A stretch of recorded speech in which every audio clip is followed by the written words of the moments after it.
নমস্কার। শ্রী শ্রী রামকৃষ্ণ কথামৃত প্রথম ভাগ। পদ্মলোচন ভারী জ্ঞানী ছিলেন, কিন্তু আমি মামা করতুম, তবু আমায় খুব মানত। পদ্মলোচন বর্ধমানের রাজার সভাপণ্ডিত ছিল। কলকাতায় এসেছিল, এসে কামারহাটির কাছে একটি বাগানে ছিল। আমার পণ্ডিত দেখবার ইচ্ছা হলো, হৃদেকে পাঠিয়ে দিলুম জানতে অভিমান আছে কিনা। শুনলাম পণ্ডিতের অভিমান নাই। আমার সঙ্গে দেখা হলো। এত জ্ঞানী আর পণ্ডিত, তবু আমার মুখে রামপ্রসাদের গান শুনে কান্না। কথা কয়ে এমন সুখ কোথাও পাই নাই।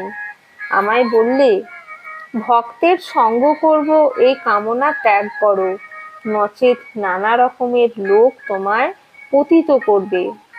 বৈষ্ণবচরণের গুরু উৎসবানন্দের সঙ্গে লিখে বিচার করেছিল। আমায় আবার বললে, আপনি একটু শুনুন। একটা সভায় বিচার হয়েছিল, শিব বড় না ব্রহ্মা বড়।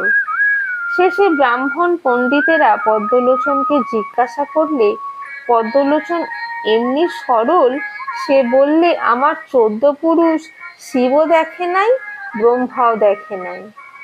কামিনী কাঞ্চন ত্যাগ শুনে আমায় একদিন বললে, ওসব ত্যাগ করছো কেন? এটা টাকা, এটা মাটি, এ ভেদ বুদ্ধি তো অজ্ঞান থেকে হয়। আমি কি বলবো? বললাম, কে জানে বাপু, আমার টাকা কড়ি ওসব ভালো লাগে না।